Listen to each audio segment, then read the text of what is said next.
Greetings, listeners, and welcome to Creepy Stories from Reddit, Episode 1. Without further ado, relax and unwind as we scour the internet and dive deep into the depths below. A few months ago at about 11 p.m., my wife and I are sitting in the living room watching TV, and our dog just started to go nuts, barking, running around, jumping up on furniture.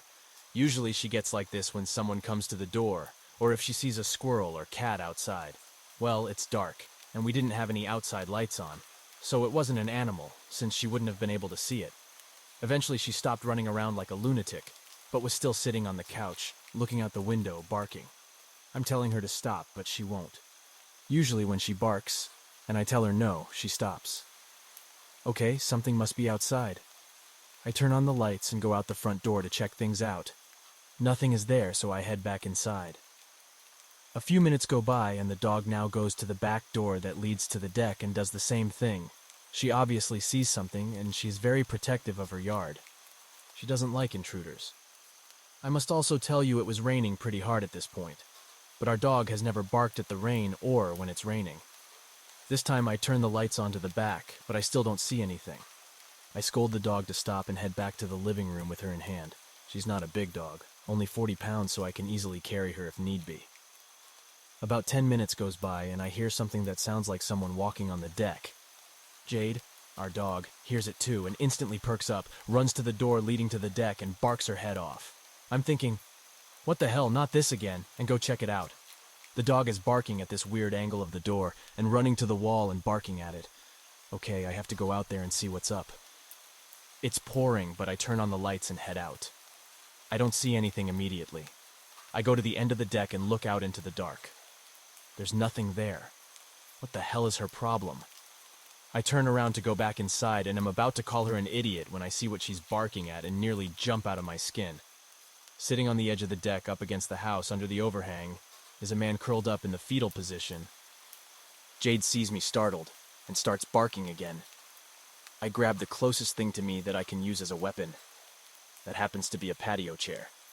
This guy is stirred by Jade barking, and I am ready to beat him to a bloody death.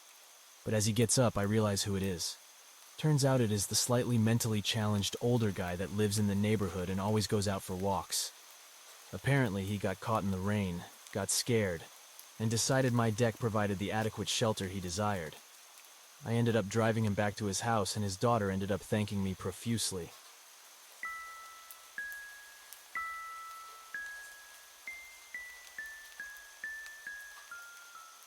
So I had this coworker, we'll call him Dexter. Dexter was always kind of a weird guy, socially awkward and kind of hard to be around.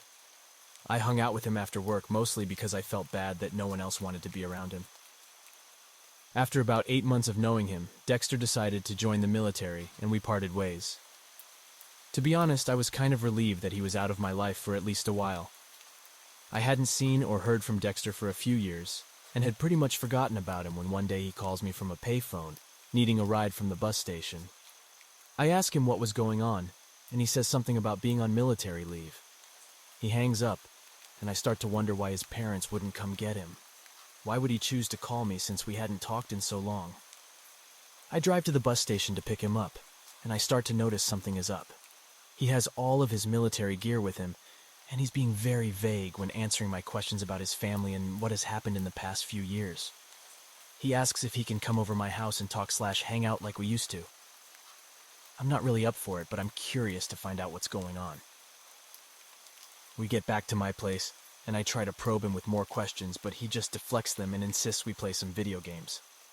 A few hours go by, and I eventually ask him if he's ready for me to take him to his parents' house. He looks at me with this half-angry, half-confused stare. He says, "I thought we were friends."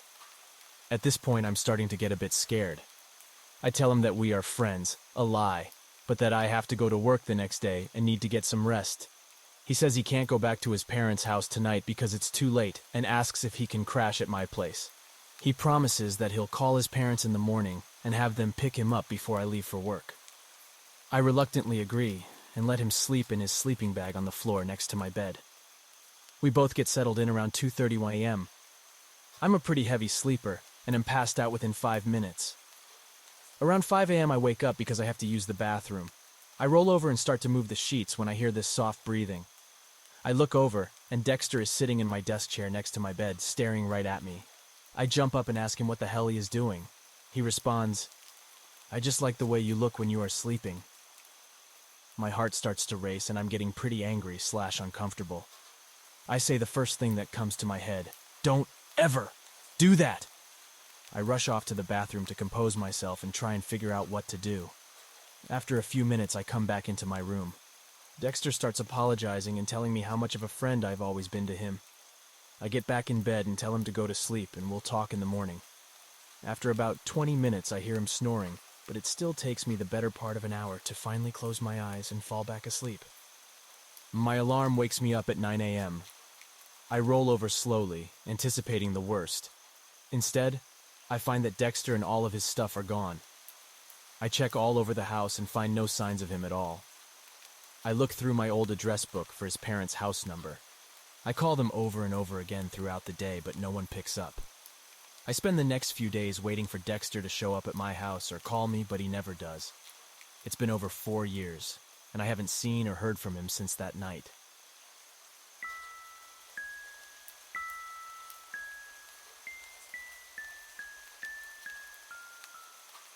On my birthday a few years ago, my now ex-wife and I were hanging out drinking, just being silly.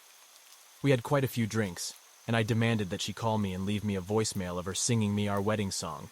A few other friends had called earlier to sing happy birthday. So, she calls right in front of me, making eye contact the whole time. She's literally just 3 feet away. She hangs up, I get my notification and call to listen. I will never be able to explain what happened next. There she is, singing me "I Want You Around," and right in the middle we hear her scream, "Oh God!" in sheer pain/fear. It was a kind of scream that belonged on the original Texas Chainsaw Massacre. I have never heard such anguish in a chick's voice. Maybe I'm biased because it was someone I cared about. We listened to it over 20 times that night, confirmed it is for sure her voice, and that she obviously didn't say/scream that while recording. We still can't figure out what happened. My wife refuses to listen to it, and hasn't since that night. I was pretty weirded out by it, but now I don't even think about it.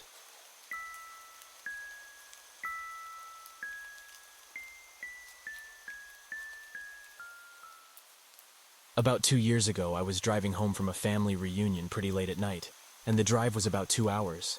I didn't stay the night because I had to be back for work the following day. Most of the drive was on roads with dense bushes and trees on either side. The real creepy ones you see a lot in movies. Anyway, I had been driving about 45 minutes and I was starting to get really tired. You know how sometimes you just suddenly become really tired, out of nowhere? Well, yeah, that happened to me. I knew I wasn't going to last, but I didn't come across any place that I felt I could park and safely sleep. Anyway, after it became clear to me that I wasn't going to find a place to pull up, and my tiredness wasn't going away, I did something very questionable. I pulled over to the side of the road onto the grass, behind some bushes, to try and hide my car from anybody else who was going to come past. The roads weren't empty. I came across another car every few minutes or so.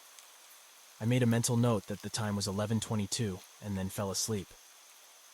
Sometime later, I was awoken by a scratching sound. I looked at the clock. 11:50. The sound stopped after a few seconds, and because I was still extremely tired, I didn't bother looking around and simply went back to sleep.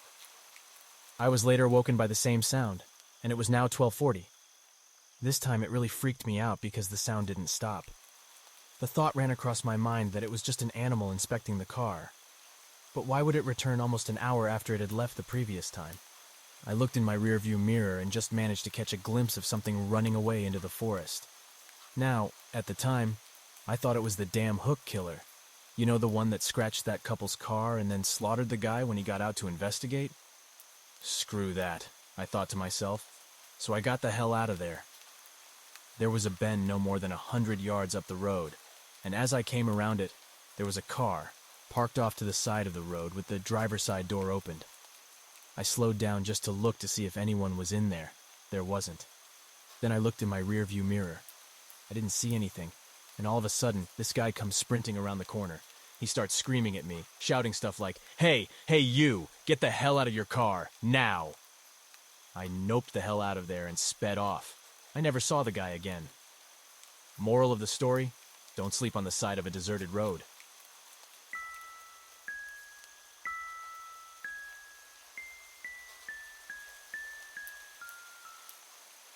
My family moved to this standard upscale suburban home after roughing it for a couple of years to save up. We also got a deal on the home because it was a model home before it was ours, like had all the fake furniture to show off the neighborhood homes. Anyways, it had this loft area with 2 stairwells that go up to it, one in the front and one in the back. You could pretty much hear everything from this loft since it was so open. One day my 2 best friends, guy and a girl, are hanging out in the loft. We were in high school and they were always all over each other, whether I was in the room or not. We were watching TV and I get up to use the bathroom. When I left, they were all up on each other. When I came back, they were on different ends of the couch. I just thought that they had gotten into a fight, so I asked what was up. "Your little sister is home," the dude says. My face turned sheet white. "What's wrong?" the girl asked. I asked them what made them think that. They said they heard her. I'm sort of freaking out at this point. "No one's here," I say. "We checked the house, and I'm right." Well, it turns out that before it was a model home, a family lived there and a little girl had been playing in the loft but had climbed on the railing and fell to her death below. My 2 best friends swear, to this day, that they heard what they thought was my sister laugh and run up the stairs, hitting her hands on each step like she was running up on all 4s. I never had any encounters, other than the fact that right next to where she landed was the house's central intercom. We had an intercom system in every room that you could play music through or talk to each other. Every so often at night at the same time, you'd wake up to the intercom button being pressed, and just the blank sound of static airways, like someone was holding down the button but no one was speaking. My room was on the 3rd floor, and I'd have to walk down to the bottom to the main unit and turn it off there. I always thought I'd see her.